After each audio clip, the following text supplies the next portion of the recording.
मईशत लड़खड़ा रही है, सैलाब मुतासिरीन दर बदर हैं, लेकिन वफाकी वुज़रा कितनी मराहत लेते हैं जानेंगे इस रिपोर्ट में। शहबाज हुकूमत में वज़राए मुमलिकत, मुशीरान और मुआविनीन की तादाद 75 है। ये लश्कर जर्रार अवाम के पैसों से तनख्वाह और मराहत हासिल करता है। मईशत का सूखा दरख्त 75 अफराद को पाल रहा है। चलें देखते हैं कौन कौन अवाम की दौलत से फैज़याब हो रहा है।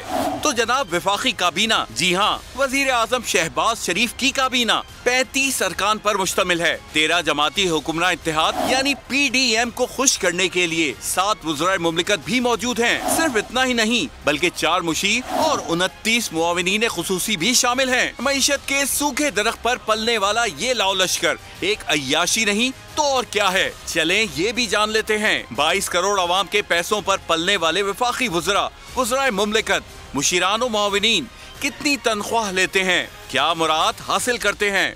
तो जनाब वफाकी वजीर और वज़राए मुमलिकत की तनख्वाह तो 2 लाख है, मगर मरात अलमान अलफीस। सरकारी घर न लें तो 1,03,000 रुपए माहाना मिलते हैं। वजीर और खानदान के इस्तेमाल के लिए सरकारी गाड़ियाँ, 2 सरकारी मुलाजिमीन, 20,000 रुपए यूटिलिटी अखराजात, मुफ्त टेलीफोन, अंदरून और बैरून मुल्क हवाई सफर की सहूलत, 5,000 माहाना इक्विपमेंट अलाउंस, 5,000 इजाफी अलाउंस।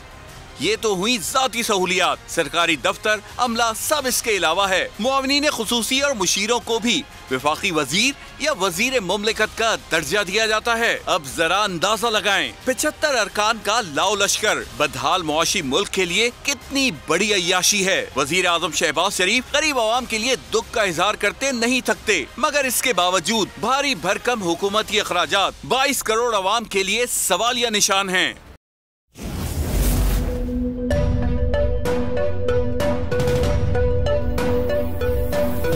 यहाँ सबको सिर्फ 1 मिनट मिलेगा। And your time starts now.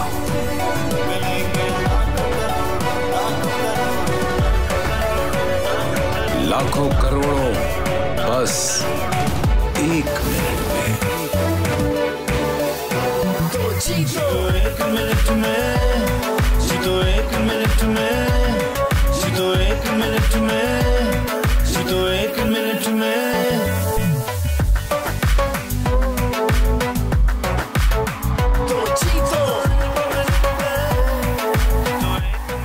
जीतो 1 मिनट में, बुध और जुमेरात शाम 7 बजे सिर्फ बोल एंटरटेनमेंट पर।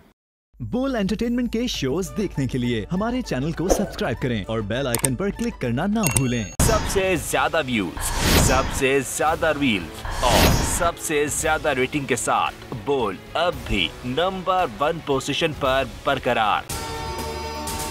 अगर आपको ये वीडियो पसंद आए तो लाइक पर क्लिक करें, सब्सक्राइब करें और बेल दबाएं ताकि कोई खबर रह न जाए।